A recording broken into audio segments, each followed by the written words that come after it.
그래서 일단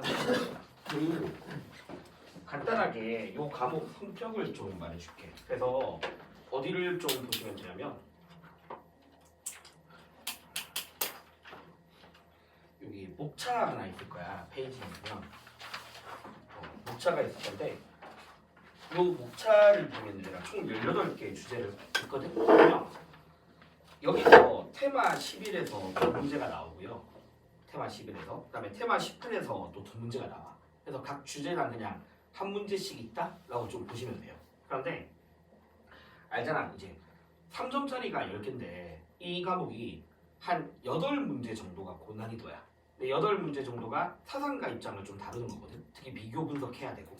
그러니까 왜 요 과목은 지리나 일반 사회랑 다르니까 누가 맞고 누가 틀리고 이런 것들을 비교할 수 있어야 되고 또 조사 이런 거 하나 때문에 또 의미가 바뀌어지고 조건이 막 바뀌고 그런단 말이야. 그래서 좀 정확한 개념 이해가 필요해. 그래서 보통 3점짜리로 많이 나오는 주제가 지금 오늘은 대단원 1의 일부를 좀 하겠지만 뭐 그렇게 어렵진 않거든요. 그런데 대단 테마 2에 있는 동양윤리가 3점짜리로 나와. 근데 여기가 내용이 어렵다기보다는 좀 낮게 하는 보기들이 좀 있어. 낚시를 하는 보기들이. 그리고 이제 보통 고난이도는 어디냐면 이 대단원 3단원이라고 보시면 돼요.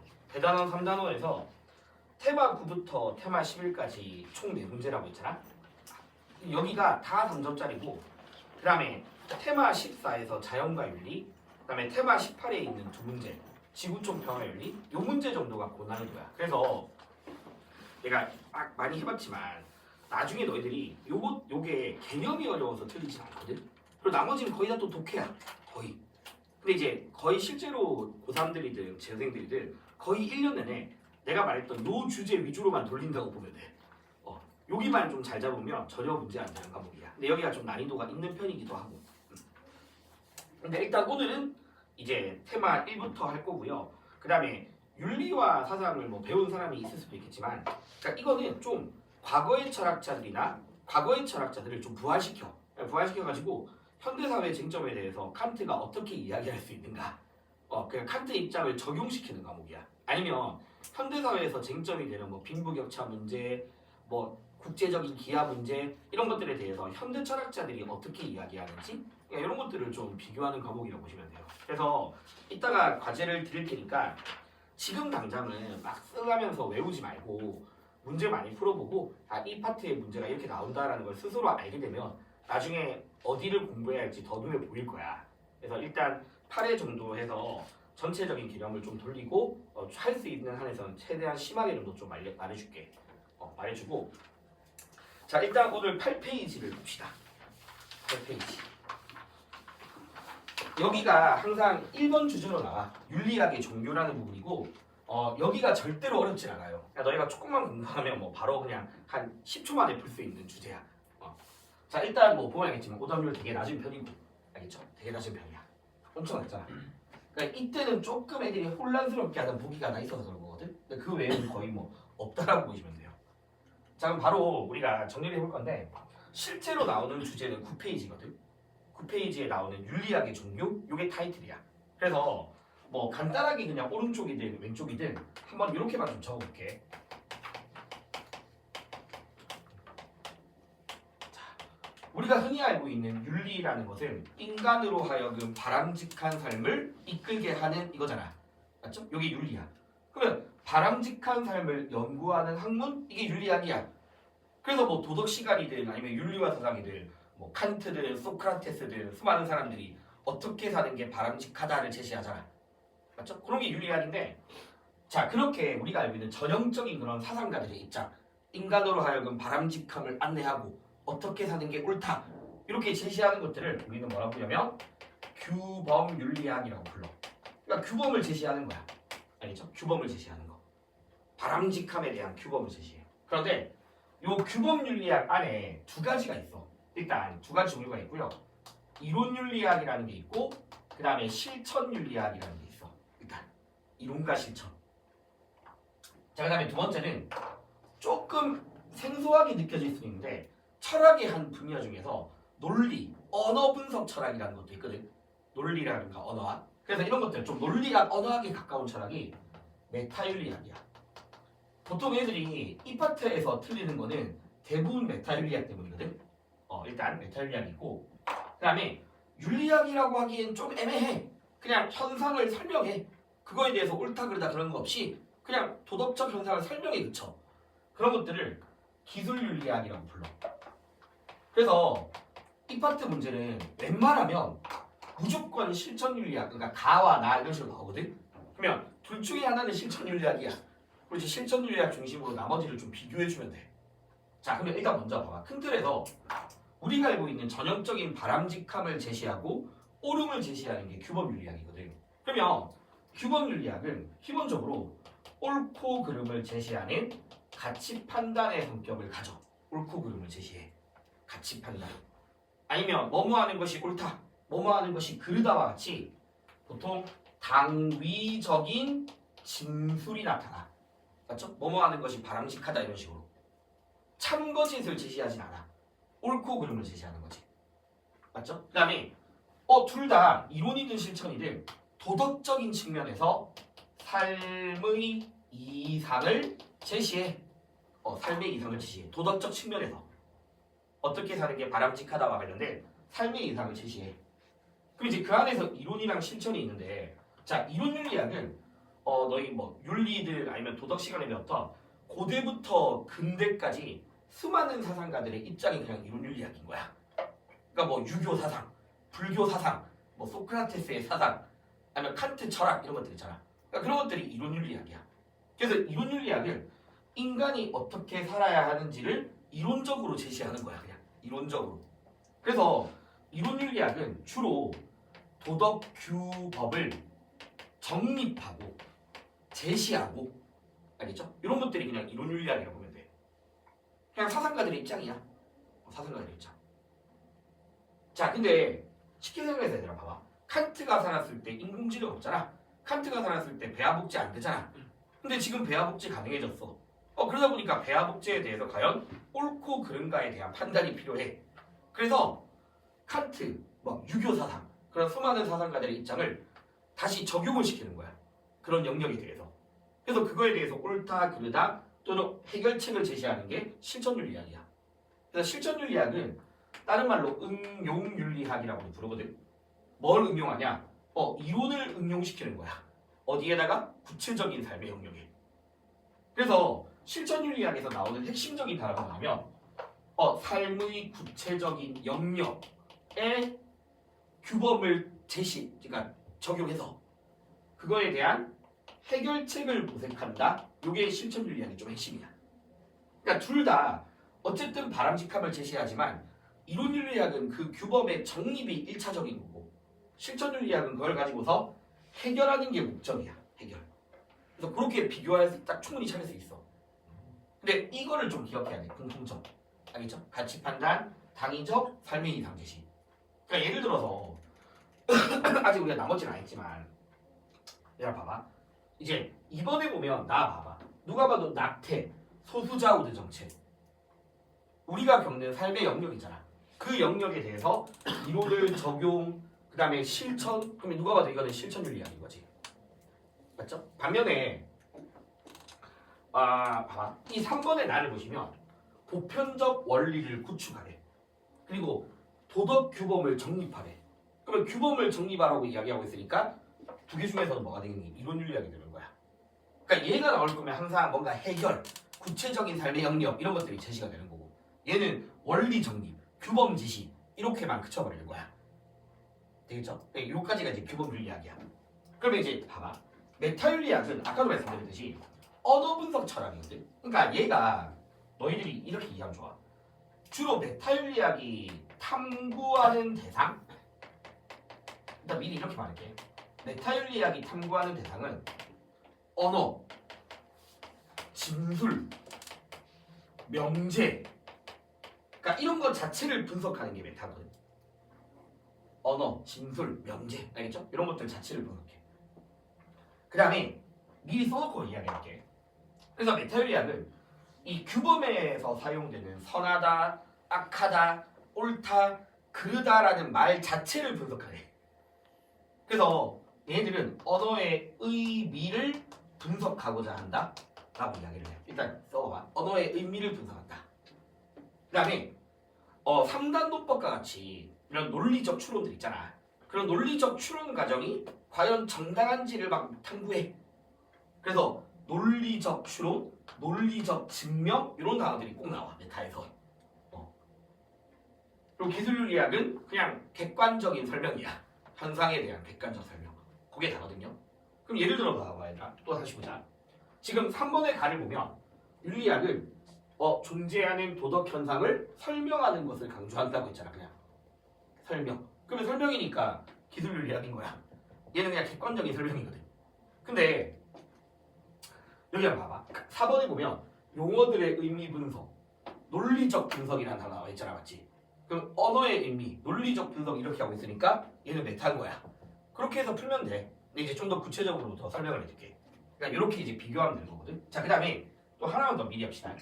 아까 제가 규범은 옳고 그름을 제시하는 가치 판단의 성격을 가지고 있는데 메타나 기술윤리학은 둘 다 옳고 그름을 제시하진 않아.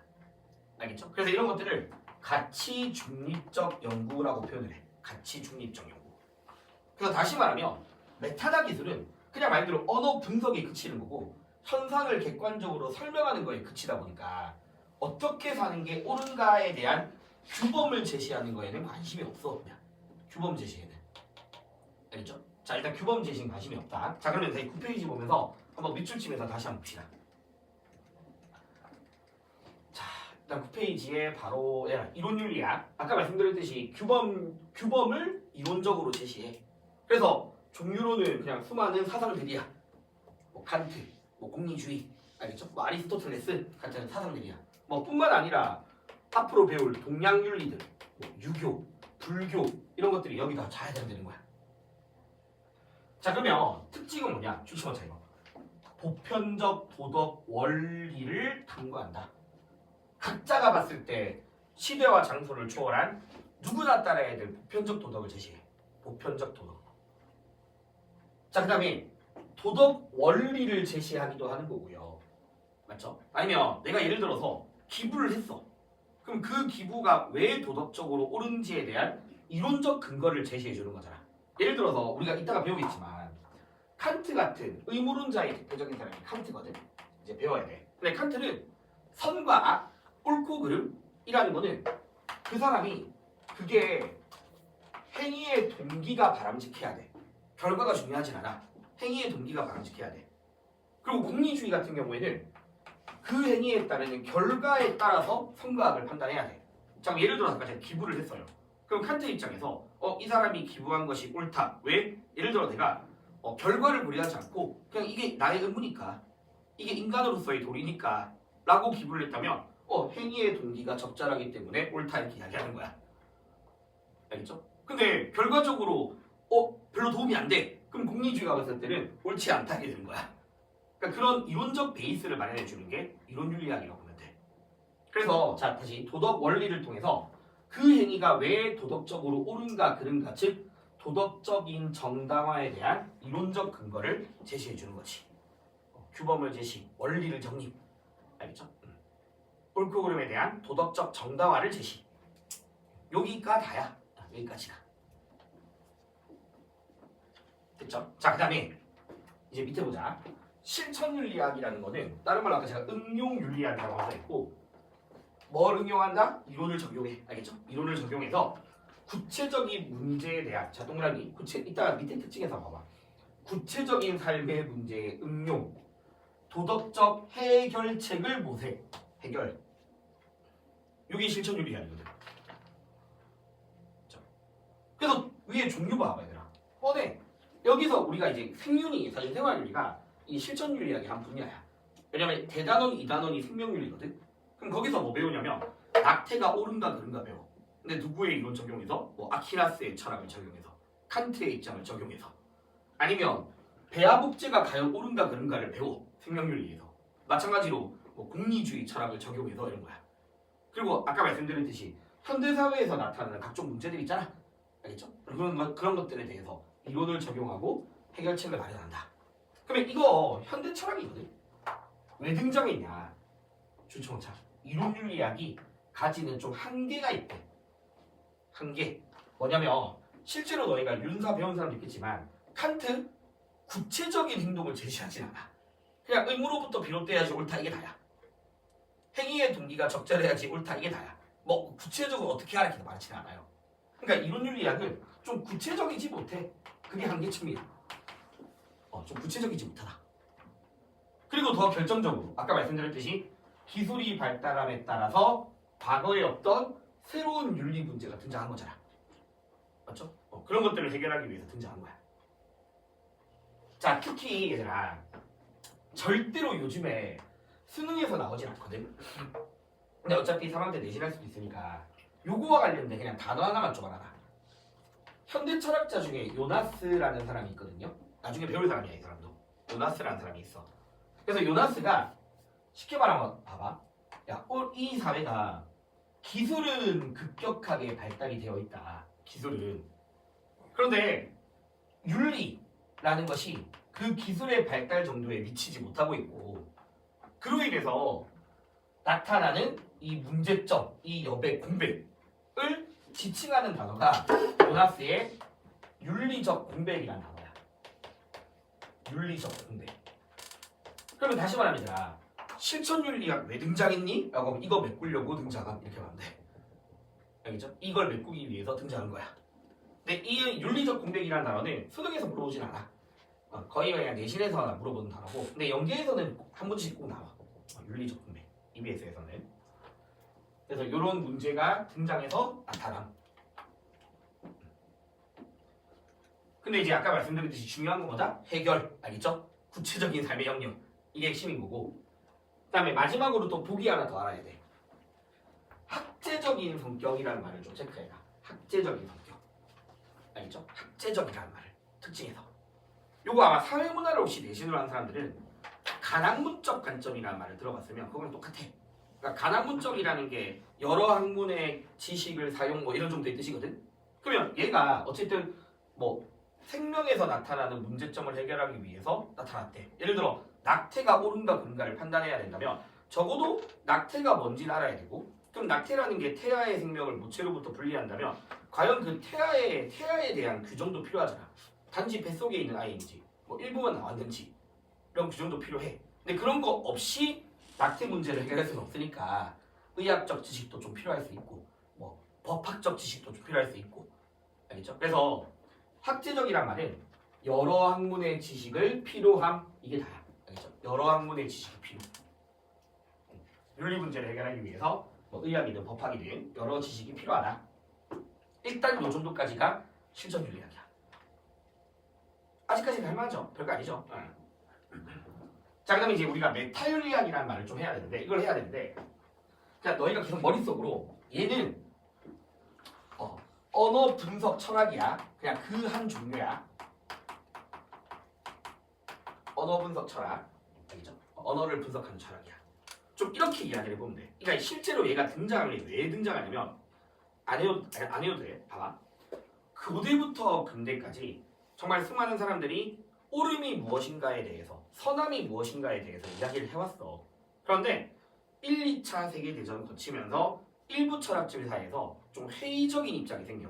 도대체 선이 뭔가 이거야. 알겠죠? 그래서 선함을 제시하는 것보다 그 선하다는 말의 의미를 먼저 정립하는 게 필요하겠다. 라고 해서 등장한 게 메타윤리학이야. 그래서 아까 제가 말씀드렸듯이 언어의 의미를 분석한다는 것은 윤리학에서 사용되는 선하다, 악하다, 옳다 이런 것들에 대한 의미 자체를 연구하는 게 선행되어야 된다. 알겠죠? 이게 메타윤리학이고 자 그래서 좀 중요한 게 언어의 의미를 분석하고요. 그다음에 이거 한번 봐봐. 추론의 정당성을 검증. 일단 이거 줄쳐봐봐. 이게 논리를 분석한다는 거거든. 논리적 분석. 뭐 논리적 증명. 이게 논증이야 논증. 일단 이렇게 두 가지 먼저. 자 그다음에 이거는 되게 예전에 나왔던 표현이긴 한데 사실명제가 당위명제로 성립될 수 있는지를 검증한다? 그러니까 요거는 예전에 나왔던 표현이긴 해. 근데 이해를 좀 해보자. 이제 이건 지울게. 자, 우리가 보통 뭐 흔히 말하는 도덕적 추론, 뭐 3단 논법에 따른 추론이 있을 때 먼저 뭐 보복운전이 나쁘다. 라고 일단 전제를 했어. 미안. 보복운전은 피해를 준다. 일단 이렇게 전제를 했어. 그러면 보복운전이 피해를 준다라는 거는 경험적으로 검증되는 거거든. 이거는 객관적 검증이 가능하잖아. 해보면 되잖아. 경험적으로. 그러면 이거는 옳고 그름이 아니라 참 거짓의 영역이란 말이야. 이 문장은. 그럼 이런 것들을 우리가 보통 뭐라 부르냐면 사실명제 또는 사실판단이라고 불러. 일단 사실명제, 사실판단.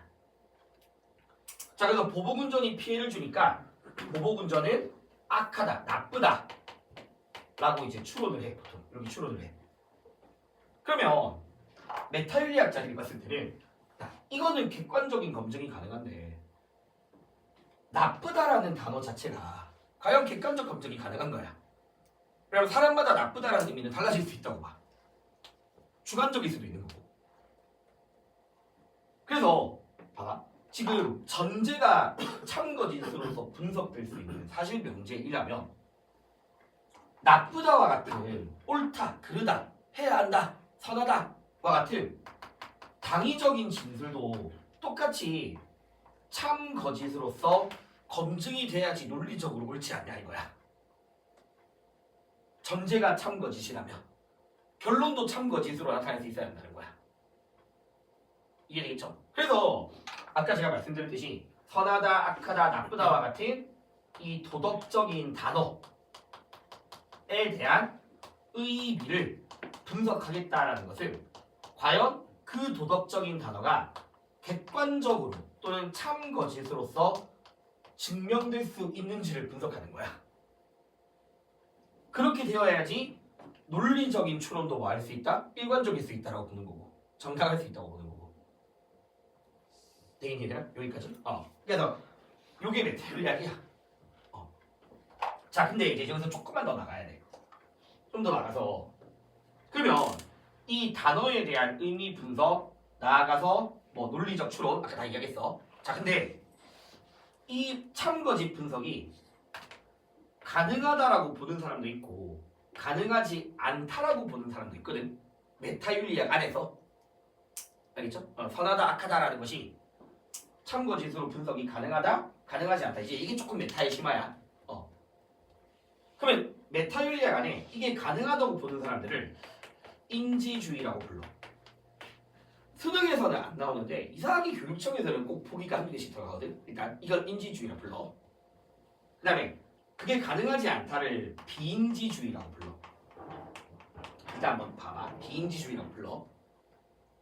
자, 그 다음에 이 비인지주의 중에서 가장 대표적인 또 입장이 있어.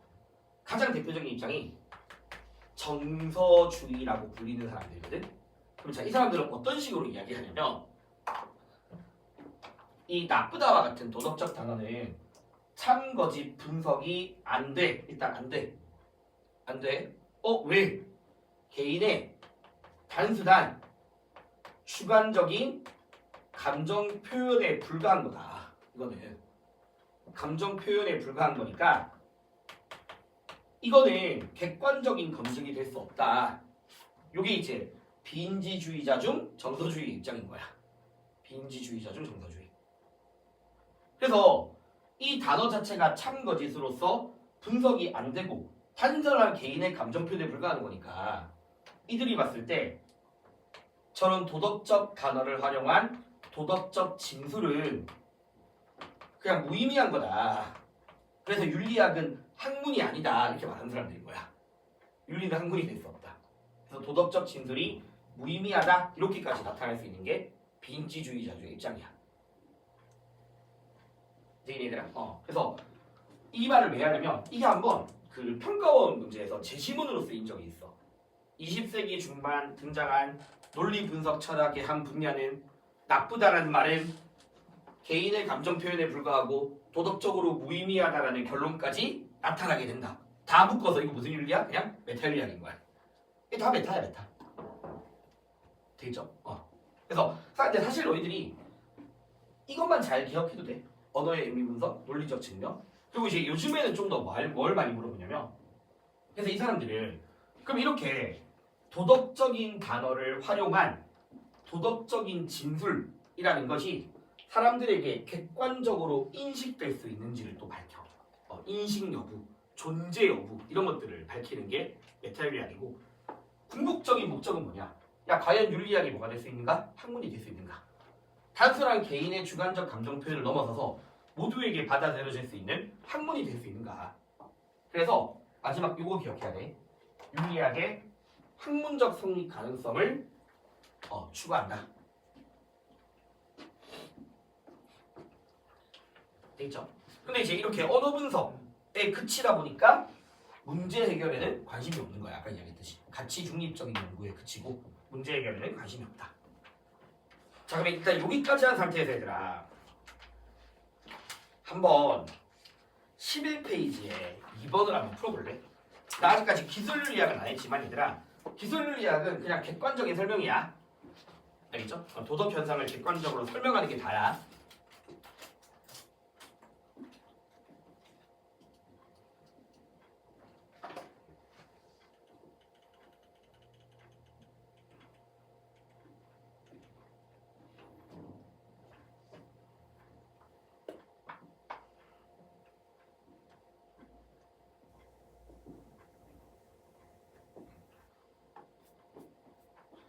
메타에서 제일 중요한 거는 언어 의미, 논리적 측면, 윤리학의 학문적 성립 가능성. 요 세 가지가 그냥 거의 메타에서 나와.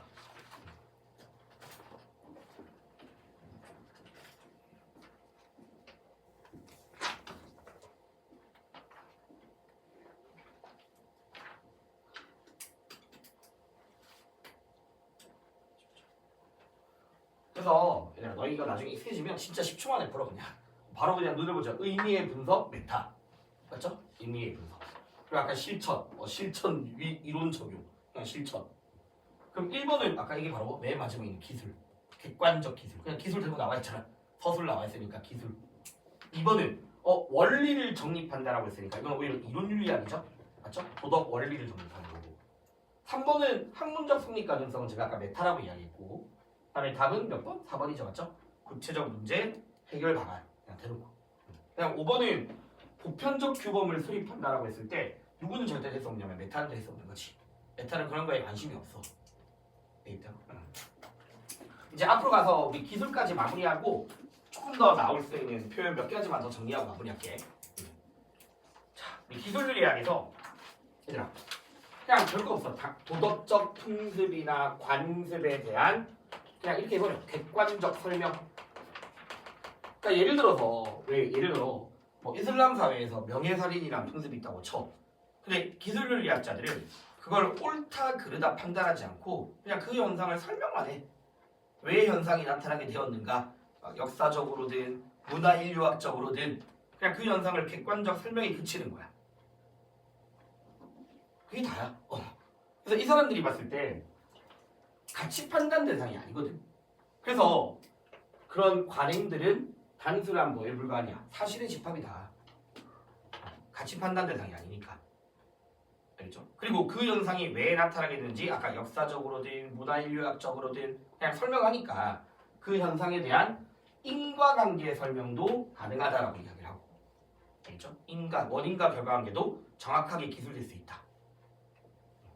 그냥 요 세 개만 잘 기억하면 돼. 거의 요 세 개만 나와.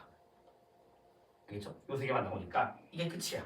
그러면 이제 봐봐. 나랑 조금 이제 여기서 뭐 13페이지 쪽에 필기해도 되고 그쪽에다 필기해도 되고 아니면 뭐 다른 데다 해도 되는데, 윤리학의 종류에서 그나마 조금 기억하면 좋은 것들, 좀 더 추가적으로 이야기할 것들, 좀 심화적인 표현들을 좀 볼게.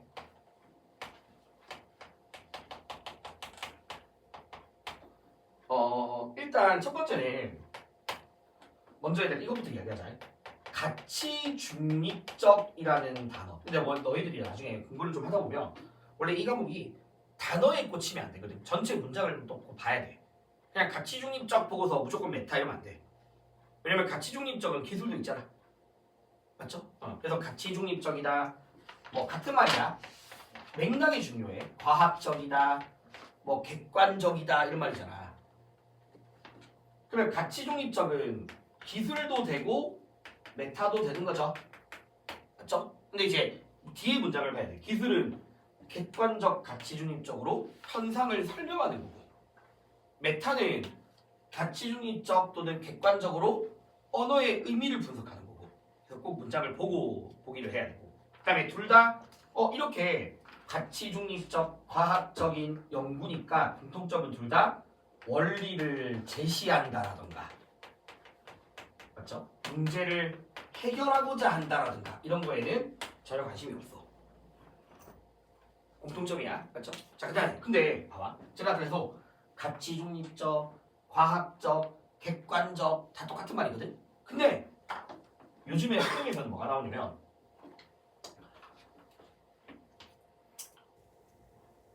규범윤리학이 이론이든 실천이든 규범윤리학이 특히 이론이 객관적 도덕 원리를 정립한다 이런 식의 표현이 나와. 그러니까 어설프게 애들이 공부하면 객관적이니까 틀렸네 이렇게 돼버린다고. 근데 이거 맞는 말이거든. 그러면 이따가 또 말하겠지만 객관적 도덕 원리 정립 알겠죠? 이론윤리야. 이거 맞는 말이야. 근데 그럼 이게 또 왜 맞냐라고 하면 그럼 여기서 말하는 객관적 도덕 원리라는 거는 같은 말이 뭐냐면 시대와 장소를 초월해서 누구나 동의할 수 있는 보편적이라는 말과 같은 의미로 사용이 된 거야. 같은 의미로 사용이 되는 거. 이해되겠죠? 그래서 내가 유의해야 될 게 이 과목이 단어에 꽂혀서 단어 보고서 바로 체크하면 안 된다는 거야. 이 전체 맥락을 꼭 봐야 돼요. 그러니까 충분히 이런 말을 쓸 수 있어. 그래서 나중에 우리가 배우겠지만 칸트 같은 사람이 제시하는 인간으로서 마땅히 따라야 될 도덕 법칙이라는 것도 칸트는 이걸 객관적 원칙이다라고 표현을 해. 근데 거기서 말하는 객관적은 시대와 장소를 초월해서 누구나 동의할 수 있는 보편적이라는 성격의 똑같은 말인 거야. 알죠? 객관적 원리. 이런 거 다 가능합니다. 그래서 1번은 이런 것들이고 두 번째는 얘들아 좀 알면 좋은 거. 두 번째는 일단 결론부터 말할게. 규범윤리야. 이론이든 실천이든 알겠죠? 규범윤리학은 메타윤리학적인 지식을 활용할 수 있다. 맞는 말이야. 왜냐면 어쨌든 옳음을 제시하고 문제를 해결하는 규범윤리학 입장에서 선하다라는 의미, 악하다라는 의미를 밝히는 메타윤리학적 지식을 활용하는 전혀 문제 안 되잖아, 맞지? 그러니까 충분히 활용할 수 있다.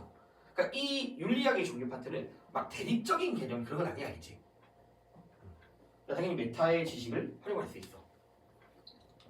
그 다음에 여기서 이제 딱 심 하나만 더 하고 마무리할게. 이게 아마 올해 수능에 되게 나올 가능성이 많고 올해 수능이 안 나오면 너희 때 무조건 나올 건데 연계해서 3년 내내 나오는 제시문이 있어. 근데 이게 한 번도 평가원이랑 교육청에서 안 나왔거든. 윤리학에 있어서 논리적 측면의 순서가 있어. 논리적 측면의 순서. 윤리학의 종류. 기술 빼고, 알겠죠? 기술 빼고 논리적 측면의 순서가 있는데 참고로 얘들아, 참고로 그냥 미리 말해. 내가 OX에 있어서 시간적인 측면에서 보면 고대부터 근대까지 수많은 사상가들의 입장이 이론윤리학이라고 있잖아. 그러니까 일단 이론이 먼저야. 근데 이제 1, 2차 세계대전 터지고 야 선하다라는 의미를 좀 밝혀보자 라고 해서 메타가 등장해. 근데 이제 메타도 그냥 언어 분석에 그치다 보니까 현대사회의 문제를 해결할 수가 없어. 그래서 현대사회 문제를 해결하기 위해서 실천윤리학이 등장해. 이게 윤리학의 시간적 순서거든. 근데 이제 우리한테 중요한 건 논리적 측면의 순서야. 근데 이 논리적 측면의 순서도 결론을 말씀드리면 그래 봐봐. 실천윤리학은 응용윤리학이고 응용윤리학은 이론 없이는 나타날 수 없는 거잖아, 맞지? 당연히 이론 없이는. 그럼 당연히 이론윤리학은 실천윤리학에 선행돼. 논리적으로 되겠죠? 선행돼. 그 다음에 좀 의외가 뭐냐면 이론윤리학보다 논리적으로는 메타윤리학이 더 선행한다라고 표현을 해. 쉽게 이야기하면 선함과 악함을 제시하죠. 근데 그 전에 뭘 먼저 해야 한다? 선의 의미를 따져야 된다 이거야. 선함을 제시하는 것보다 선의 의미가 더 밝히는 게 더 먼저다. 이렇게 이해하면 논리적으로 봤을 때 메타가 선행한다라고 할 수 있는 거야. 이게 결론이거든.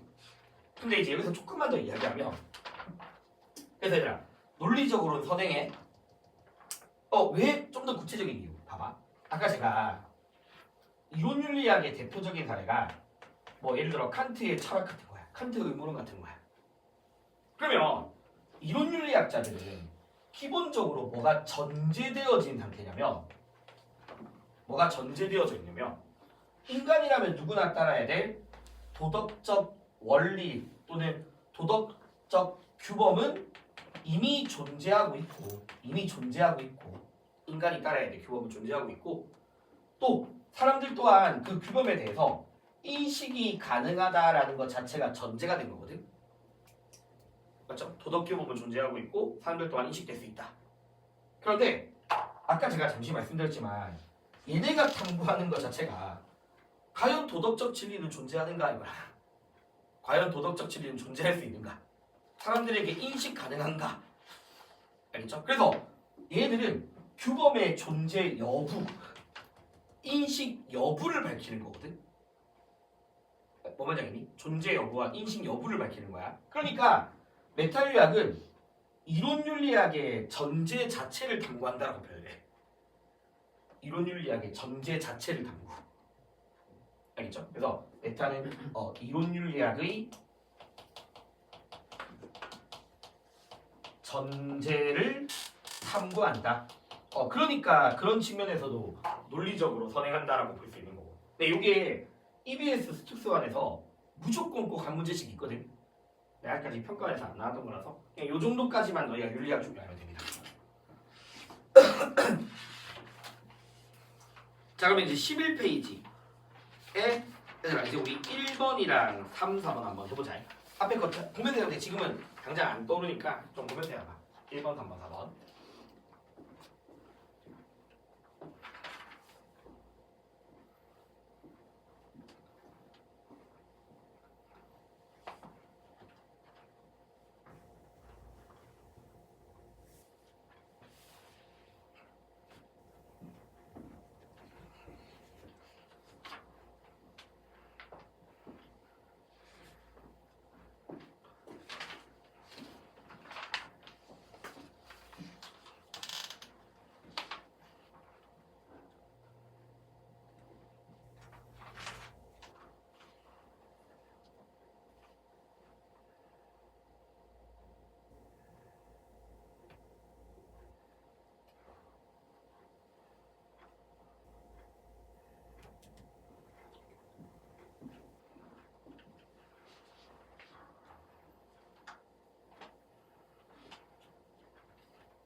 그래서 같이 한번 보자 얘들아.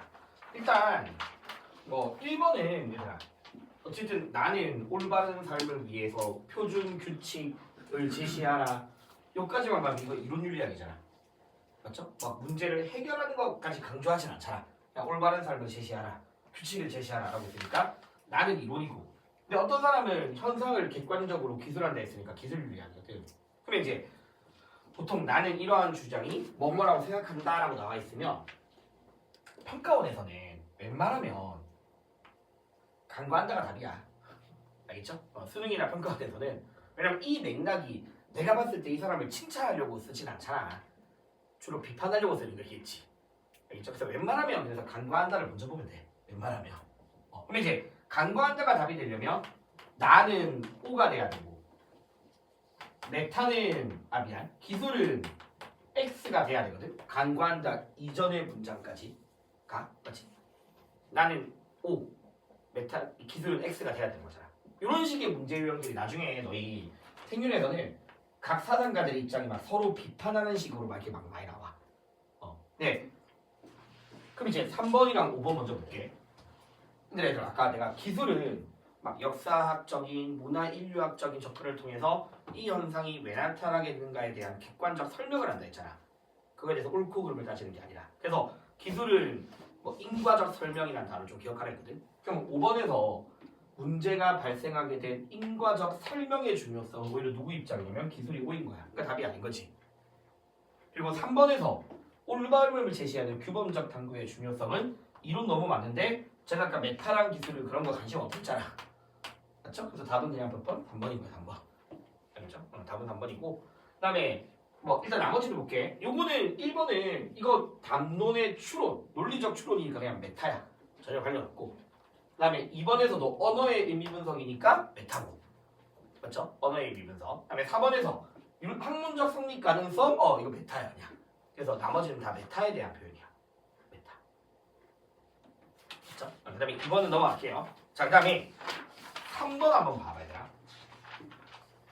자, 3번에 보면 또 여기 봐. 도덕 현상을 과학적으로 설명이라고 나와 있잖아. 그러면 기술인 거고. 그 다음에 나 같은 경우에는 보편적 원리, 규범을 정립이라 나와 있으니까 이론 윤리학이 되는 거죠. 그래서 기술과 이론 윤리학이야. 그러니까 실천이 나오려면 막 구체적인 삶의 해결 막 이런 것들이 나와야 돼. 그런 거 없이 규범에 대한 정립이라 나오면 다 이론이야 이론. 됐죠? 그러면 자 1번 봐봐. 현실의 문제에 대한 실천 지침을 제시한다. 현실의 문제에 대한 실천 지침이니까 실천 윤리학이잖아. 전혀 이거랑 관련 없는 거지. 그 다음에 답은 2번이다 맞죠? 문화를 조사하고 설명한다. 답은 2번. 3번 의미 분석 메타. 4번 얘들아 또 인과적 설명 또 나와서 인과적 설명. 그러면 뭐 기술. 알겠죠? 원인과 결과. 그리고 5번에서 논리적 증명 메타. 알겠죠? 논리적 증명 메타. 무조건 메타는 언어 의미 논리적 증명 이거밖에 안 나와 거의.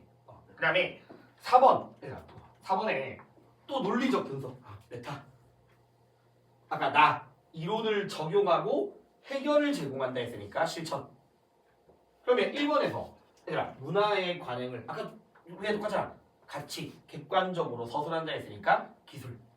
맞죠? 그 다음에 2번 마땅히 추구해야 될 바람직함에 대한 걸 제공한다 했는데 관심 없다고 했죠? 관심 없고 논리적 구조 검토 메타. 논리적 메타. 그 다음에 4번 답은 4번이다 맞죠? 구체적인 해결책을 모색한다. 그리고 5번 이건 절대로 아까 누가 아니라 메타가 아니다. 메타 기술이 될 수 없어. 보편적 이론을 정립하는 거 규범을 제시하는 거에 관심이 없어. 근데 이걸 만약에 실천한테 물어보잖아. 그러면 실천은 이거 맞는 말이야. 왜냐면 기본적으로 실천은 이론을 베이스로 해서 문제를 해결하는 거니까. 알겠죠? 이론을 베이스로 해서 규범 윤리학이잖아. 규범 윤리학. 알겠죠? 그 다음에 이제 마무리할 건데 이따가 내가 과제 주면 되게 쉽거든. 네가 풀다 보니 익숙해지는데 한번 그냥 요때 이게 왜 이렇게 오답률이 높았냐면 갑이 실천 윤리학이고 을이 기술 윤리학이었는데 그러니까 나머지가 다 애매한데 그러니까 나머지가 다 답이 안 되는데 그러니까 3번인가 4번무기에 실천윤리학의 입장이라고 해놓고 바람직한 삶의 이상을 제시한다 이렇게 나온 거야. 바람직한 삶의 이상을 제시한다. 그럼 애들이 봤을 때 이걸 지운 애들의 특징이 뭐냐면 바람직한 삶의 이상을 제시하는 거는 이론이니까 틀린 거야. 말이 안 되는 거라고. 왜냐면 실천윤리학도 규범윤리학이잖아. 그러니까 얘도 당연히 바람직한 삶의 이상을 제시하겠지. 알겠죠? 그래서 그렇게 규범윤리학의 공통점을 좀 미리 알고 있으면 좋다. 그래서 초반에 아까 써드렸던 둘 다 도덕적인 탐구, 바람직한 삶의 이상, 알겠죠? 보편적 원리 이런 것들은 이론이든 실천이든 다 공통점이 되는 거야. 이론이든 실천이든. 됐죠? 그래서 이 정도까지입니다. 윤리학 종류는 너무 어렵게 할 필요가 없어. 16페이지입니다.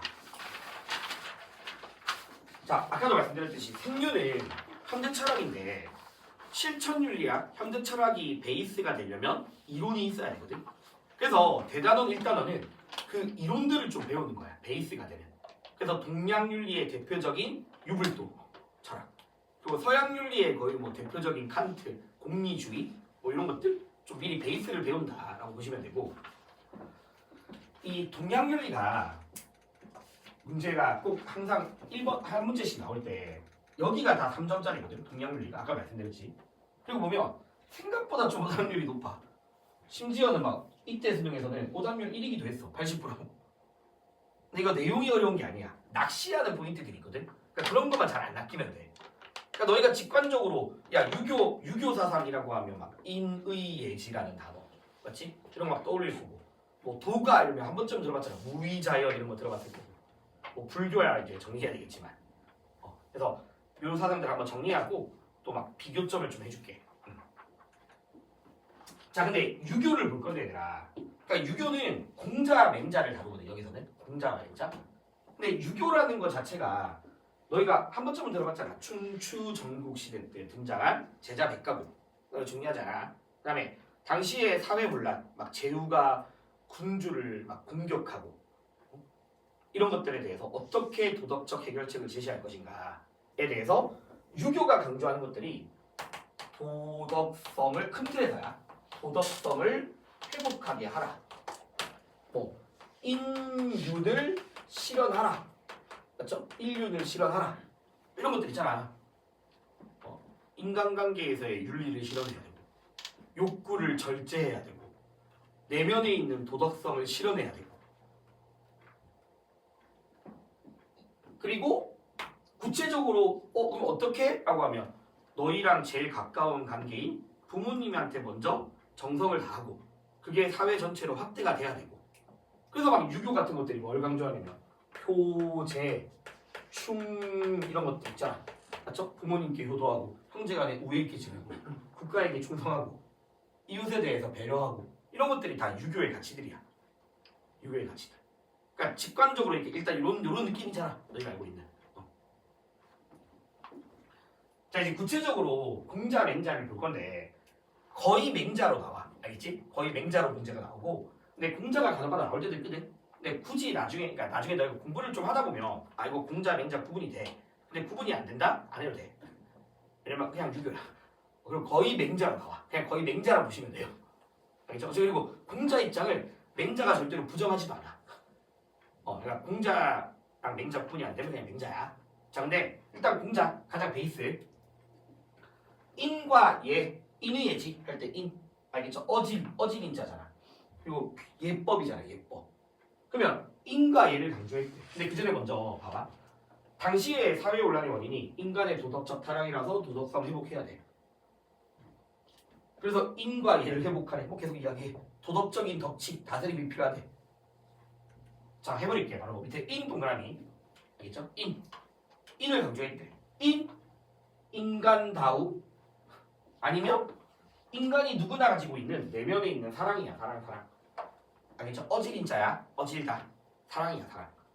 근데 이제 어떤 사랑이냐, 좀 이게 중요한데, 존중해야 될 거, 비천한 거, 가깝고 먼 거, 옳고 그름. 알겠죠? 옳고 그름을 분별 다 나눠줘야 돼. 그러니까 가깝고 멀거나 옳고 그름을 분별할 수 있는 사랑이야. 그래서 자, 들어가봐. 그래서 공자가 이걸 쉽게 말하면 살인한 사람을 사랑해야 된다? 아니라고. 도둑질하는 사람을 사랑하는 건 아니야. 미워해야 돼. 이건 잘못된 거니까. 옳고 그름을 나눠줘야 돼. 그래서 공자는 보통 유교에서 훌륭한 사람이 군자거든? 알겠죠? 성인이 군자잖아. 군자는 사람을 좋아할 수도 있어. 알겠죠? 근데 아까도 말씀드렸듯이 살인한 사람을 사랑하면 안 되는 거니까 뭐 할 수도 있냐면 미워할 수도 있다. 그래서 이런 것들이 막 보기로 나오는 거야. 유교, 그러니까 너희가 처음에 1차적으로 들어서 유교는 사랑 강조한다 그랬으니까 공자는 유교는 사람을 사랑할 뿐 미워하지 않는다. 그럴 듯하잖아. 근데 그러면 안 된다고. 알겠죠? 사람을 사랑하기도 하지만 미워할 수도 있는 거야. 옳고 그름을 따져야 돼. 알겠죠? 12선악을 따지는 거야. 12선악을. 분별적 사랑이야. 분별적 사랑. 그래서 이걸 두 글자로 이런 단어가 중요하진 않아. 별애라고 불러. 별애. 그냥 분별적 사랑이야. 분별적 사랑. 근데 요구하면서 이제 항상 나오는 사람이 있어. 그러니까 이 사람이 요 동양윤리에서 절대로 메인은 아니거든. 근데 부기로 출제가 되는데 당시에 춘추 전국 사상가 중에 앞으로 배워 묵자라는 사람이 있거든요. 묵자. 묵가사상이라고 하기도 하고 묵자라고 부르기도 해. 근데 묵가는 이런 유교의 분별적 사랑이 오히려 혼란을 일으킨다 라고 해서 차별 없는 사랑을 강조해. 알겠죠? 차별 없는 사랑. 근데 이 사람 절대로 메인 아니야. 그러니까 너희가 유교를 푸는데 모든 사람에 대한 차별 없는 사랑을 추구한다? 이거 틀린 말이야 그냥. 알겠죠? 유교는 분별이야. 분별. 다 나눠줘야 돼. 가깝고 먼 것도 나눠야 돼. 그러니까 나의 부모를 먼저 사랑해야 돼. 제일 가까운 거니까. 그래서 공자가 야 그럼 이 사람 어떻게 회복합니까? 니랑 널 제일 가까운 부모님한테 효도하라야. 형제간에 우애 있게 지내고 그리고 그게 나중에 확대가 돼야 된다는 거지. 국가에 대해서도 사랑하고 이웃에 대해서도 사랑하고. 알겠죠? 그래서 그나마 서라는 거에 좀 줄을 지어볼래? 서? 이 서가 그냥 쉽게 말하면 배려하는 거야. 배려하는 거. 알겠죠? 그래서 내가 하기 싫은 일을 남에게도 시키지 않는 거. 자기가 서고자 하면 남부터 서게 하는 거. 그러니까 이런 것들이 제시문으로 나오면 아 이게 공자구나 또는 유교구나라고 해야 돼. 서. 알겠죠? 서 배려야 배려. 역지사 제자래. 그래서 잠시만 위에 올라가야 돼. 그러니까 너희가 문제에서 이거 나와. 자기가 서고자 하면 남부터 서게 하고 자기가 원하는 것을 남이 원하는 것을 이해하고 이런 것들 다 서잖아. 서. 알겠죠? 서의 자리야. 서의 자리. 그 다음에 인에서는 서. 그 다음에 분별. 알겠죠? 그 다음에 얘를 회복해야 돼. 근데 얘는 뭐냐면 간단하게 말할게. 얘는 그냥 좀 규범이야. 인간으로서의 규범. 그래서 정말 쉽게 말하면 부모님을 사랑하는 내 마음 인. 그래서 부모님보다 수저 먼저 안 드는 거 얘. 알겠죠? 얘는 규범이니까. 그래서 인을 실현하고 얘를 회복하라. 그러니까 내가 지금 당장 막 배고프고 막 욕구가 있다 하더라도 인 얘를 통해서 욕구를 조절해야지. 극기 훈련해야 돼. 극기야. 욕구를 극복한다 이 뜻이야. 몸기자거든. 그러니까 몸은 보통 욕구를 상징하니까 그 욕구를 극복하고, 알겠죠? 사욕을 극복하고 얘를 뭐 하는 거? 회복하는 거. 그래서 욕구를 절제.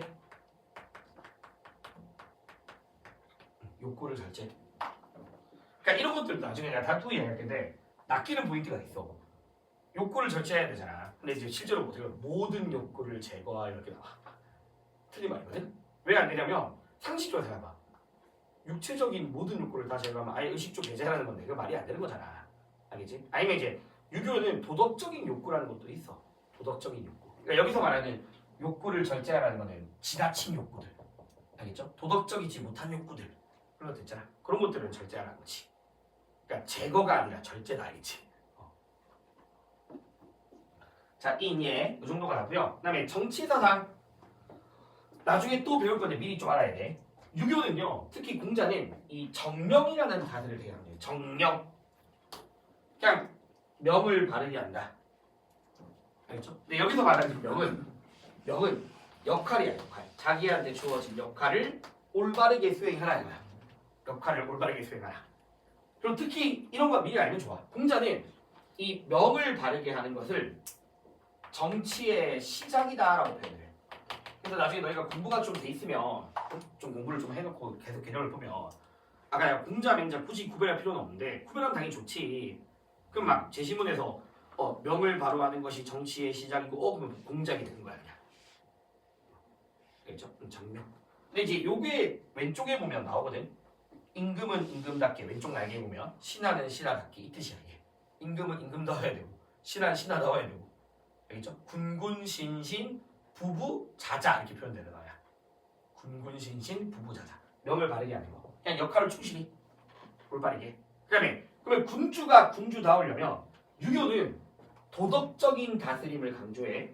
알겠죠?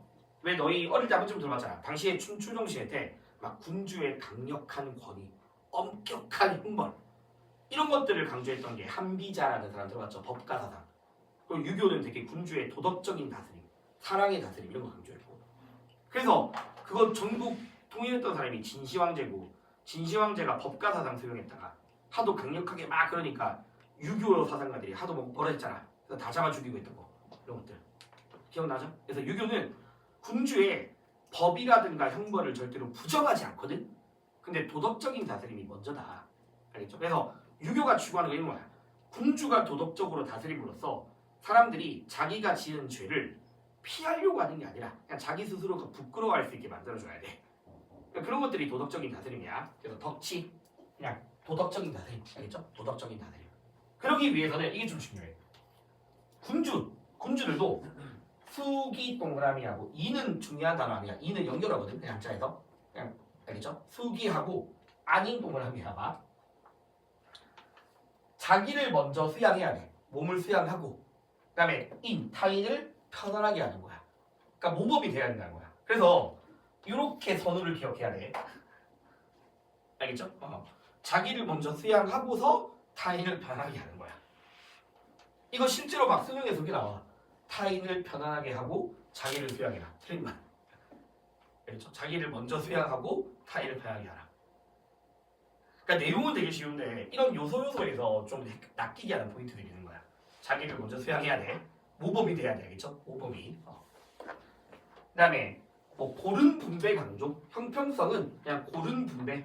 이 정도만 알고 있으면 돼. 이거 가지고서 나오는 문제 못 봤거든. 그냥 고른 분배. 근데 이제 나중에 너희가 이제 막 고3 수능 앞두고서 막 사설 이거 풀잖아. 사설 같은 거 풀면 사실 이 정도만 다 기억해 낸단 말이야. 근데 이제 사설 나도 그래. 사설에 이런 데서 어쨌든 애들 틀리게 만들어야 되니까 원래 문자가 재화의 많고 적음보다 고르지 못함을 걱정하거든. 많고 적음보다 고르지 못함을. 그냥 고른 분배 강조하다 했잖아. 그럼 이제 사설 이런 데서는 공작 값 나왔어. 재화의 고른 분배보다 많고 적음을 강조하다 이렇게 보기를 만드는 거야. 알겠죠? 근데 고른 분배는 고른 분배. 그 다음에 마지막 이상적 인간 군자. 맞죠? 유교는 이런 사람들을 군자라 부른다. 그래서 군자라는 단어는 당연히 익숙해져야 되고 그 다음에 이상사회에서 대동사회가 나와. 근데 대동사회도 그냥 나중에 너희가 수능장 가서 대동사회라는 단어를 기억 못해서 틀리지는 않아. 알겠지? 단어가 중요하지 않아. 내용이 중요해. 그래서 내용도 다 외울 필요 없고 대동사회 있다가 제시문 볼 거거든? 보면 이거 누가 봐도 유교다 그냥 바로 알 수 있어. 알겠죠? 그래서 대동사회라는 이상사회를 제시합니다. 그래서 그나마 줄쳐볼까? 일윤이 구현. 맞죠? 부모는 부모답고 뭐 자식은 자식답고 그 다음에 능력 있는 또는 현명한 인재가 중용이 되고 뭐 약자가 보살핌 받는다? 그냥 요 정도까지만 해도 돼. 근데 딱 보면 누가 봐도 유교야. 어차피 이 파트에서는 유교, 불교, 도가를 비교하는데 불교 제시문은 그냥 대놓고 불교거든. 그 불교만의 단어들이 있어. 특이한 단어들. 알겠죠? 그러니까 누가 봐도 불교는 딱 명확해. 그러니까 유교, 도가를 좀 헷갈리게 만들어. 유교, 도가. 일단 이 정도까지만 알고 있으면 되고요. 자, 17페이지 맹자 봅시다. 요거만 하고 좀 끌어갈게. 조금만 하고. 그냥. 자, 공자 별거 없어. 인. 알겠죠? 그 다음에 분별적 사랑 별에. 그 다음에 인의 구체적 방법으로서 효도와 서. 배려, 알겠죠? 그 다음에 명을 바르게 하라. 도덕적인 다스림, 이 정도가 다야. 이 정도가. 그리고 자기를 먼저 수양해야 돼, 당연히. 알겠죠? 잠깐만, 공자사상을 이었던 맹자. 중요한 거, 본성론. 별 필요 없어. 맹자는 여기서도 많이 출제가 되거든. 본성론에서. 결론부터 말할게. 뭐다? 선하다. 알겠죠? 인간은 누구나, 알겠죠? 누구나 선한 본성을 가지고 있다. 일단 누구나 선한 본성을 가져. 본성이 선해. 자, 그러면 그래서 실제로 어떻게 나오냐면 일단 이렇게 하자. 미리 써버릴게. 맹자는요 누구나야. 알겠죠? 이거 대입 뭐 군장이 소인 이거 일단 이거 신경 쓰지 말고 누구나 본성에 해당되는 게 사덕이거든. 사덕. 인의지. 알겠죠? 어질인, 옳의, 예, 그 다음에 알지 이런 것들이야. 지혜, 인의지. 그 다음에 선한 마음. 그걸 사단이라고 불러. 알겠죠? 선한 마음으로서 사단. 지금 억지로 외울 필요 없다. 어차피 문제 하다 보면 외워져. 그냥 눈으로 들어와. 사단, 선한 마음. 치근하게 여기는 마음이야. 왜 너희 누구나 다 장례식장 가면 그 사람 위로하잖아. 치근한 마음이야. 알겠죠? 그 다음에 당연히 너희 주변에 누가 나쁜이라면 그 사람 되게 부끄러워하잖아. 그렇죠? 부끄러워하는 마음이야. 미워하고 부끄러워하는 거야. 수오, 미워하는 거야. 잘못된 거에 대해서. 양보하는 마음이고 사양. 옳고 그름을 가리는 거야. 너희 누가 봐도 너희 옆에서 친구들이 도둑질하면 나쁘다는 거 알잖아. 알겠죠? 그게 다 선한 마음이야. 누구나 가지고 있는. 그리고 그게 다 본성에 해당되는 인의 예지로 매치가 돼. 매치. 쉽게 말해서 누구나 인이라는 본성이 있으니까 측은해하는 마음이 드러날 수 있는 거고, 누구나 옳음이라는 걸 가지고 있으니까 참 불의에 대해서 부끄러워할 수 있는 거고. 알겠죠? 누구나 다 예를 가지고 있으니까 양보하는 마음이 드러나는 거야. 억지로 할 필요 없어. 절대 세계를 외우는 거 아니야, 알지? 이게 사덕사단이거든. 다 선한 거야. 자, 그러면 자, 봐봐. 사덕이든 사단이든 이제 원래 가지고 있는 거잖아. 그러면 너희가 문제를 보는데 그걸 형성하라라고 하면 되겠니 안 되겠니? 누구나 가지고 있는 거니까 안 되는 거야. 그렇게 나오는 거야. 알겠지? 본성을 형성하는 게 아니야. 이미 가지고 있는 거니까. 알겠죠? 이미 가지고 있으니까. 당연히 본성을 극복하라 말 되겠니 안 되겠니? 안 되잖아. 이미 좋은 건데 왜 극복해? 알겠지? 형성, 극복 이런 거 말이 안 되는 거야. 자, 그 다음에 본성을 이렇게 쓸게. 본성을 교화하라. 얘들아, 교화는 바꾸는 거거든. 바꿔야 되니? 아니잖아. 원래 사는 거잖아. 그러니까 이런 거 말이 안 되는 거야. 이렇게 나와 진짜. 알겠죠? 다시 측은지심은 형성되는 거 아니야. 원래 있는 거야. 알겠죠? 수호지심이든 다 원래 있는 거니까 형성되는 게 아니야. 그럼 뭐 해야 되냐? 그거를 실현해야 돼. 실현. 알겠죠? 실현해야 돼. 사단을 실현해야 되고 사덕을 실현해야 돼. 드러내야 돼. 알겠죠? 드러내야 돼. 발휘해. 알겠죠? 실현, 발휘랑 같은 말이야. 발휘하라. 실현하라. 아니면 계속해서 노력을 해야 되거든. 왜냐면 이 선한 마음을 계속 가지려고 하고 잃어버리지 않게. 알겠죠? 계속 가지려고 해야 돼. 그래서 이런 것들을 확충하라. 이런 거 가게. 확충은 계속 가지기 위해 노력하는 거야. 알겠죠? 형성되고 바꾸는 게 아니라 실현하고자 해야 되고 확충하고자 해야 돼. 근데 조금만 더 하자. 자, 그러면 얘 말대로 누구나 다 선한 본성이 가지고 있는데 왜 혼란이 생기냐라고 하면 맹자는 인간은 이런 것도 가지고 있지만 동시에 욕구도 가지고 있어. 그럼 나쁜 사람들, 나쁜 행동하는 사람들은 욕구가 이걸 이겨낸 거야. 내 욕구가 드러나서 이거를 가로막고 있는 거야. 알겠죠? 가로막고 있는 거야. 그래서 보통 맹자는 어리석은 사람들, 나쁜 사람들은 이걸 잃어버렸다. 자기가 가지고 있는 거를 지금 기억 못하고 있는 거야. 잃어버린 거야. 욕구로 인해서. 그래서 다시 뭐 해야 되나? 회복해야 돼. 알겠죠? 회복해야 돼. 다시 되찾아야지. 형성시키는 게 아니라, 알겠죠? 회복해야 돼. 이런 것들이 맹자에게서 나오는 거야. 그래서 맹자에게서 여기까지 맞아요. 대인도 군자랑 똑같아. 대인이랑 군자랑 요거도 똑같아.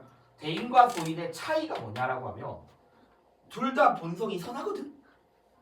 알겠죠? 둘 다 본성이 선해. 근데 대인은 그 본성을 남김없이 실현하는 사람이야. 욕구를 이겨내고. 그 우리 공자 극기복내 해라 했잖아. 남김없이 실현하는 사람이야. 욕구를 이겨내고. 알겠죠? 본성을 실현한다. 소인은 본성이 있지만 욕구가 너무 드러나서 그 본성을 가린 거야. 잃어버린 거야. 알겠죠? 본성을 잃어버린 사람이야.